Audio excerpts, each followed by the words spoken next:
I want to discuss the original gaslighter in my relatives in my narcissistic family system, who happened to be my grandmother. My grandmother is the OG, the original gaslighter.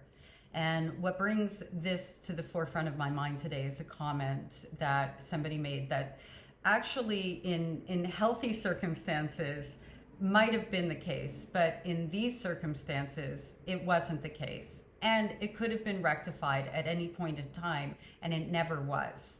So let me read the comment and then I'll get into the backstory. Think your gran was not wanting to discuss suicide and self-harm, etc. with a 5-year-old. It would have brought up more questions on your part than she was able to handle.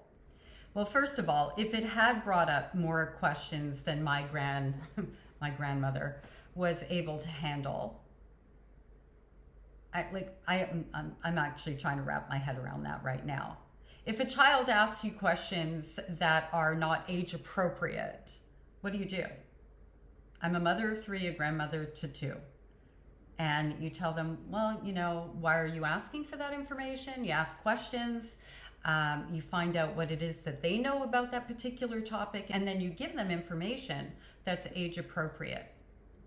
And yeah, I get that, my grandmother wasn't psychologically advanced and, didn't really care about other people's feelings, even if she had been psychologically advanced, because she was advanced enough to manipulate very, very well.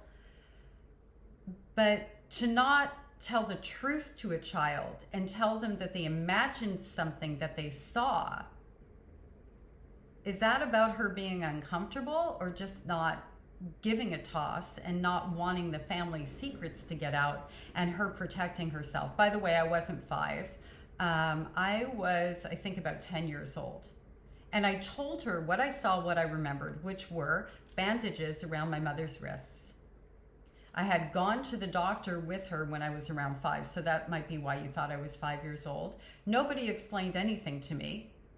I wasn't even living with my mother at the time. So why was I even there and exposed to that? Like, your comment makes it seem like my grandmother must have been protecting me and it was too much for her to handle. My grandmother never protected me. And it wasn't too much for her to handle. She must have had an agenda. And I think the agenda was, if you validate that that happened, that means it's true. And I might go around telling other people, and that to her would blow the facade that she worked so hard to create. And as I make this video, I'm thinking, why was I even at that doctor's appointment to begin with? Odd, no? I'm gonna have to unpack that, and I'll talk about that in another video. I think it's so strange because I wasn't living with my mother at the time. She must have wanted me to see that she was in pain, to, get me to take care of her, kind of thing, which I tried to do all the time. And then she, of course, rejected me for that. And this is no shade on you for this comment. I think what you're saying is a very natural way of thinking about things, looking at the other person's perspective. In narcissistic family systems, there's always an agenda. There's always some bigger reason, and it's not ever about protecting anybody else but the person who is doing the lying and the gaslighting and all that. It's not about protecting the children. Because if it were, then my mother would be the one who's estranged from the entire group of relatives, not me. Because everybody knows that my mother is an abuser and a criminal. And as 2014, still committing crimes, and probably even 2024, I'm still looking into that right now. Fraud, at least, at a minimum. And they all know. But in a narcissistic family system, they protect each other. They function as a unit. It's like a cult. And they're very programmed in to blame one person, the scapegoat, so that they don't have to take any accountability, so that they can bond over the scapegoat, so that they can stay even closer and tighter. It's just the function of that type of family system. That's how it rolls out. And my grandmother, incidentally, my gran, I don't call her that, so I just think it's funny. I don't know why. Anyway, I realized many years later, she was also an alcoholic, by the way, a very social butterfly, hostess with the mostest kind of alcoholic. I realized like a couple of years ago, 2-3 years ago, how complicit she was in my grandfather's CSAing me. She was actually the one, and here's a big trigger warning, who brought me into the bed and then turned her back, present the whole time.